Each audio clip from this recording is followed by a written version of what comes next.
नमस्कार hello friends, मैं हूं डॉक्टर योगेंद्र और आप देख रहे हैं आपका यूट्यूब चैनल डॉक्टर योगेंद्र बोला एंड हेल्थ टिप्स। दोस्तों, आज हम बात करने वाले हैं इंजेक्शन एनोक्सापेरिन के यूजेस के बारे में, खासकर इन प्रेगनेंसी।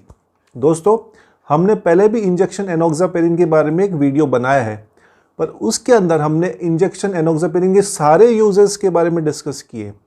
आज का वीडियो सिर्फ स्पेसिफिकली खास तौर पर प्रेगनेंसी और after delivery of the baby, यानी प्रेगनेंसी के बाद में जब डिलीवरी हो जाती है बच्चे की, उसके बाद में इंजेक्शन एनोक्सापेरिन के क्या क्या उपयोग है, आज सारा हम इस वीडियो में सिंपल तरीके से डिस्कस करेंगे। दोस्तों, इंजेक्शन एनोक्सापेरिन एक एंटीकोएगुलेंट मेडिसिन है, यानी कि खून को के अंदर खून के जो ब्लड क्लॉट्स होते हैं वो जमने नहीं देती, खून के थक्के जमने नहीं देती। ये खून को पतला रखने में मदद करती है। दोस्तों, प्रेगनेंसी और प्रेगनेंसी के पश्चात वीनस थ्रोम्बोसिस नाम की एक बीमारी आम तौर पर पाई जाती है। वीनस थ्रोम्बोसिस यानी कि खून के अंदर जो डीप वेन्स होते हैं, पैरों में, थाइस के अंदर, पेल्विस के अंदर, उनके अंदर थ्रोम्बस जम जाता है। वीनस थ्रोम्बोसिस यानी वेन के अंदर थ्रोम्बस यानी कि ब्लड क्लॉट जम जाता है, और ये ज़्यादा देखने मिलता है प्रेगनेंसी के अंदर और immediately after birth of the baby. तो दोस्तों, इंजेक्शन एनोक्सापेरिन प्रेगनेंसी और आफ्टर प्रेगनेंसी बहुत अच्छा उपयोग में आता है, और इसके उपयोग से जो डिलीवरी है, लाइव बेबी होने के चांसेस बहुत ज़्यादा हो जाते हैं। Miss carriage, abortion, pre eclampsia, ऐसे बहुत सारे प्रेगनेंसी कॉम्प्लिकेशंस से हम बच सकते हैं। इसलिए आज हम आपको सारी इन्फॉर्मेशन देंगे इंजेक्शन एनोक्सापेरिन प्रेगनेंसी में कैसे उपयोग करते हैं।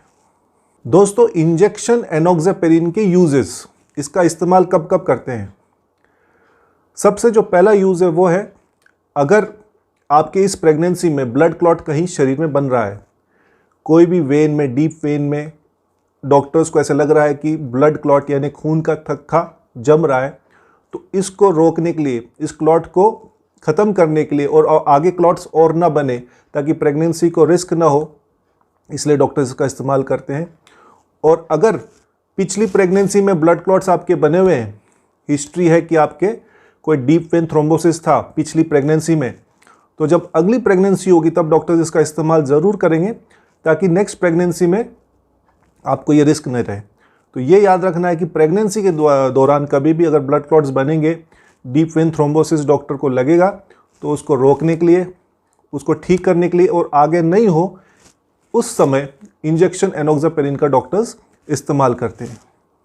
दोस्तों, जो सेकंड इंपॉर्टेंट यूज़ है इंजेक्शन एनोक्सापेरिन का, वो है अगर डॉक्टर्स को ऐसा लगे कि आप प्रेगनेंसी के दौरान या प्रेगनेंसी के पश्चात हाई रिस्क पर हैं।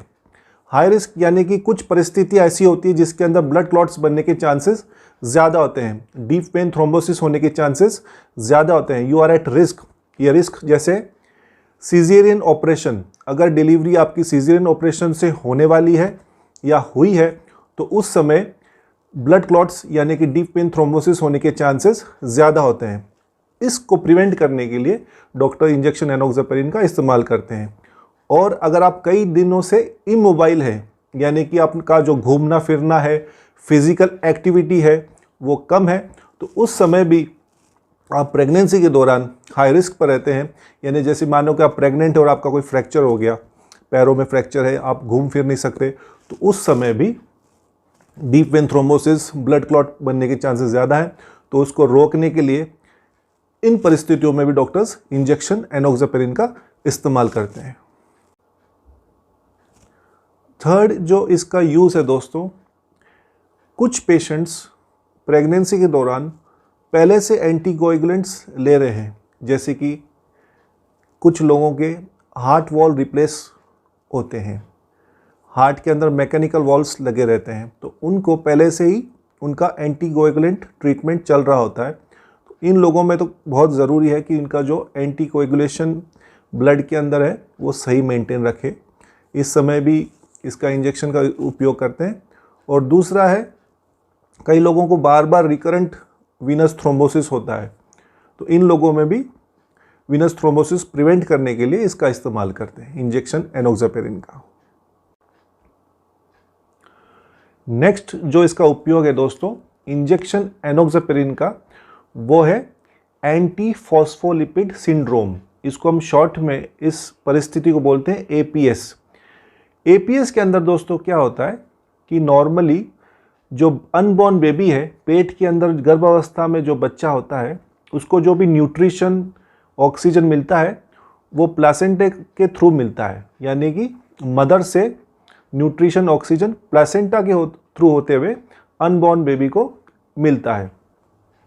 तो एपीएस इस सिंड्रोम में जो प्लासेंटा के अंदर जो एक्सचेंज है वो सही तरीके से नहीं हो पाता, यानी कि बेबी को जो ऑक्सीजन ब्लड के थ्रू जो न्यूट्रिशन मिलना चाहिए वो सही तरीके से नहीं मिल पाता। इस वजह से प्रेगनेंसी में कई कॉम्प्लिकेशंस हो जाते हैं, जैसे कि एक्लेम्शिया, प्री एक्लेम्शिया, जिसके अंदर माता के अंदर जो गर्भवती माता है उसके अंदर हाई ब्लड प्रेशर देखने मिलता है, पैरों में सूजन देखने मिलती है, प्रोटीनूरिया यानी पेशाब के अंदर प्रोटीन्स वगैरह जाते हैं। एक टाइप से कॉम्प्लिकेटेड परिस्थिति है जिसमें छोटे जो अनबॉर्न बेबी है उसकी डेथ भी हो सकती है, माता को कन्वर्जन्स दौरे आ सकते हैं। तो प्री एक्लेम्शिया ये कंडीशन बन जाती है एपीएस इस सिंड्रोम में। फिर कुछ माताओं में मिसकैरेज हो जाता है, यानी कि एबॉर्शन हो जाता है, और कुछ परिस्थितियों में intrauterine fetal retardation, fetal growth, यानी कि जो फीटस होता है, अनबॉर्न बेबी होता है, उसका ठीक से वेट नहीं बढ़ता, उसकी ठीक से ग्रोथ नहीं होती, और कुछ परिस्थितियों में इंट्रायूट्रीन फीटल डेथ, यानी कि जो अनबॉर्न बेबी है वो भी ख़त्म हो जाता है। इन परिस्थितियों को बोलते हैं एंटी फॉस्फोलिपिड सिंड्रोम। तो दोस्तों इस सिंड्रोम के अंदर इंजेक्शन एनोक्सापेरिन का एस्पिरिन टैबलेट, इन दोनों के कॉम्बिनेशन में डॉक्टर्स यूज़ करते हैं। तो काफ़ी रिसर्च में देखा गया और कुछ एक्सपर्ट्स की ये व्यू है कि इंजेक्शन एनोक्सापेरिन और एस्पिरिन इस कंडीशन में काफ़ी अच्छे रिजल्ट्स देता है, लाइव बेबी होने के चांसेस काफ़ी बढ़ जाते हैं, ये भी देखा गया है दोस्तों इंजेक्शन एनोक्सापेरिन कैसे दिया जाता है? ये इंजेक्शन आपके डॉक्टर्स या नर्सेस के द्वारा आपको दिया जाएगा। इसको दिया जाता है सबक्यूटेनियस, यानी कि आपके स्किन के नीचे जो फैटी टिश्यू है, चर्बी है, उसके अंदर दोस्तों इंजेक्शन लगता है। आमतौर पर ये दिन में 1 डे लगता है, यानी रोज़ाना 1 बार, पर कई परिस्थितियों में दिन में 2 बार भी लग सकता है। कोशिश करते हैं हमेशा डॉक्टर्स की रोज़ाना आपको सेम समय पर लगे, सेम समय यानी सेम टाइम पर रोज़ाना इंजेक्शन लगे, ताकि इसके ब्लड में लेवल्स मेंटेन रह सके। दोस्तों इंजेक्शन एनोक्सापेरिन को स्टोर कैसे करना है?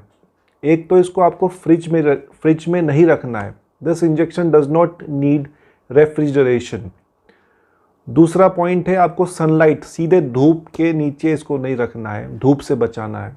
और तीसरा पॉइंट है कि रूम के अंदर normal room temperature 30 degree centigrade से नीचे होना चाहिए। इस तरह से इंजेक्शन एनोक्सापेरिन को स्टोर करना है। दोस्तों साइड इफ़ेक्ट्स ऑफ इंजेक्शन एनोक्सापेरिन, आमतौर पर ही दोस्तों इंजेक्शन सेफ है, पर कुछ साइड इफ़ेक्ट्स देखने मिलते हैं, जैसे कि bruising at the site of injection. जहाँ पर इंजेक्शन लगता है वहाँ पर हल्का फुल्का दर्द हो सकता है, थोड़ा स्वेलिंग हो सकती है, कुछ इचिंग वगैरह हो सकती है।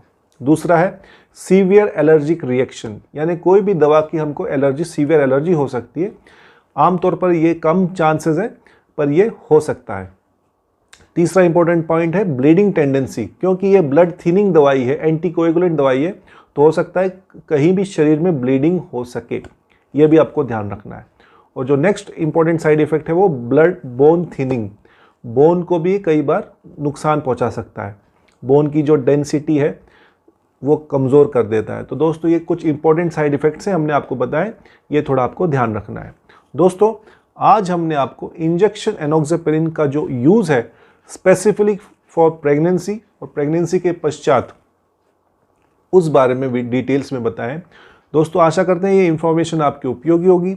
इस वीडियो को आप लाइक एंड शेयर ज़रूर कीजिएगा। अगर आप हमारे चैनल पर नए हैं कृपया इसको सब्सक्राइब कीजिए, ताकि हम आपको ऐसे वीडियोस और ला कर दे सकें। तो दोस्तों स्टे हेल्दी, स्टे फिट। मैं डॉक्टर योगेंद्र अब आपसे आगे लेता हूँ। नमस्कार, जय हिंद।